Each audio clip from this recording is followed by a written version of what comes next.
I hate running during rain. It's horrible. It's great for mental strength, but honestly, if I could choose any other weather, I would take sunny weather over rain any day. What's going, guys? My name is Tim. For those that don't know me, I am an Ironman triathlete, and on this channel I'm pretty much giving out some triathlon tips, but also talking about my own personal life. So if you want to learn more, I suggest you keep following. But for today's video, I'm going to be talking about a very important subject, and that's triathlon nutrition. So no matter what you're doing, whether you're racing or you're doing just a training session, triathlon nutrition is very important. It's one of the main components of the sport, and it's what actually makes the sport so challenging, especially during the longer distance like half Ironmans and Ironmans. So in today's video, what I'm going to be doing is I'm going to go through the basics of triathlon nutrition, but because I also have a bike session today, I'm going to be showing you a real-life example of what my preparation for a longer session looks like. So be sure to stay tuned after this intro.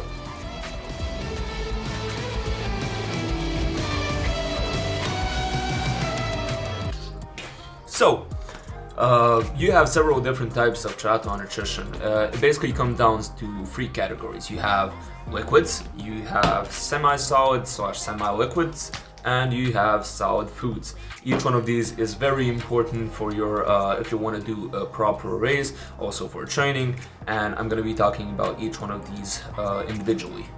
So let's talk about liquids or hydration. So why am I telling you guys about hydration when I should be talking about nutrition? Well, you see, in triathlon, where you're sweating, you're not just losing water, you're actually losing your minerals and your salts. Drinking water during the longer distances can actually be counterproductive because you can get water poisoning if you're just drinking water and not intaking the proper minerals and salts. So for that reason, in triathlon we use special drinks like these ones.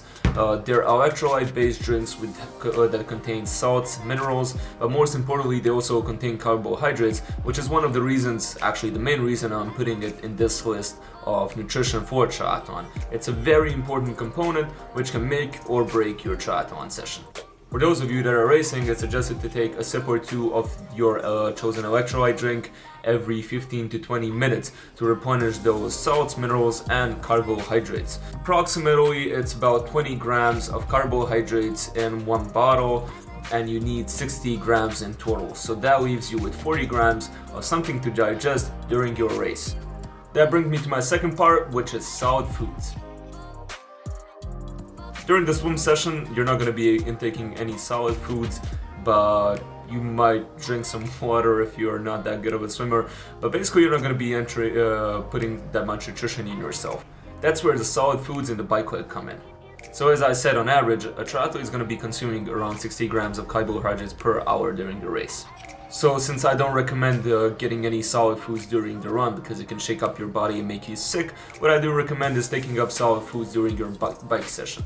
So that can be anything from chocolate bars, granola bars, bananas.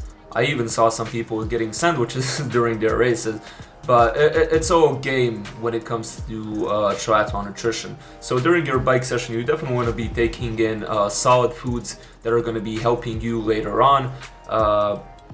So the perfect thing would be a combination of drinking every 20 minutes something like a carbohydrate drink, and then taking in solid foods every half an hour to 25 minutes.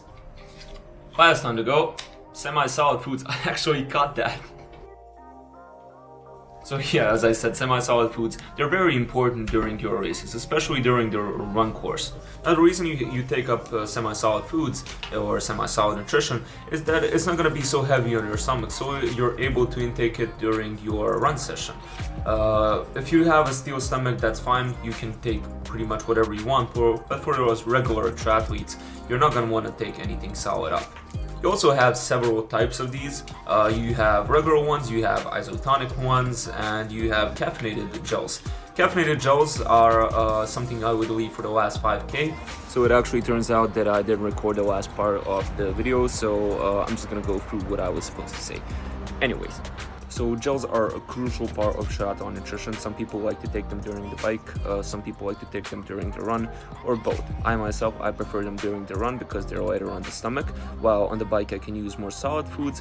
But if you don't want to chew, and if you're having certain types of problems, you can just use gels as a replacement. One important thing to note is that gels are actually sugar based, so after you're taking them, they're going to be very, very sweet, so you might be taking in water after them. You also have watered down types of gels. They pretty much do the same thing, it's just a different texture of the gel. So anyway, go with something that tastes good for you. There are tons of different tastes for gels, just find something that works for you. I'm just gonna go back now to talking about types of foods that you can already find in races. So yeah, let's go to that. So depending on the race you're at, you're going to be having different stuff at different aid stations. But some of the most common stuff, you're going to be having oranges, bananas, lemons for solid foods. Again, great stuff to suck on, but be careful not to ingest too much. The second thing you're going to be having on aid station is different types of gels. So you have definitely be careful with them because they can make you sick. I like watered down gels or these fruit-based gels that actually have pieces of fruit in them because they're much lighter. You can water them down with a bit of water or whatever else.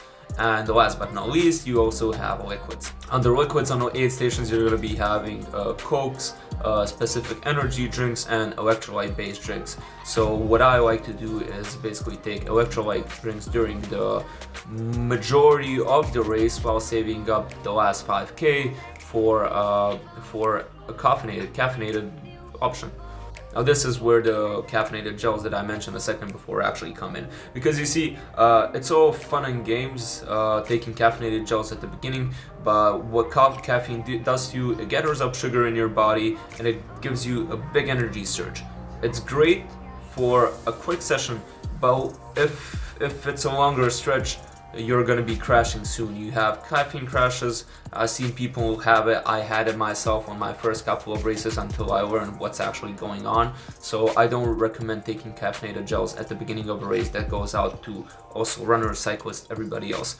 Take caffeine gels the last 5 kilometers, but you also have some options for that. Cola is amazing, I'm not gonna lie. For my last 2 races, some of the best stuff that happened to me was during that fatigue, feeling that sugar rush that a Coke delivers. It could be placebo. A lot of people say it is placebo, but I don't honestly care. The rush that I get from it, it boosts me up. If there is no Coke, then you can always have a Red Bull or the energy drink variant that they provide at your race. All in all, either get something very sugary for the last stretch that's not gonna put much weight on your body, on your stomach, or get something caffeinated. Those are the 2 options. I don't have much time, I actually need to go do the training session. But for my last tip for you guys is take care of your post-race nutrition.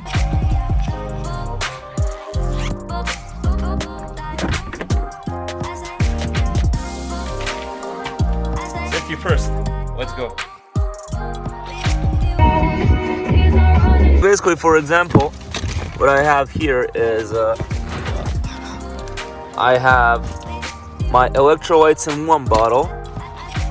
Got some extra water here, extra water also here, and I got gels. I got 1 gel, and I got a semi-solid gel. This is with fruits inside. So I'm gonna be taking this one on the bike, and just before I hit on a run, because I don't want anything tough landing on my stomach, I'm gonna get this one. So also I got some magnesium because I'm gonna be cramping up a lot, and I learned from my damn mistakes. I'm gonna get some sunscreen on myself. Don't want to burn.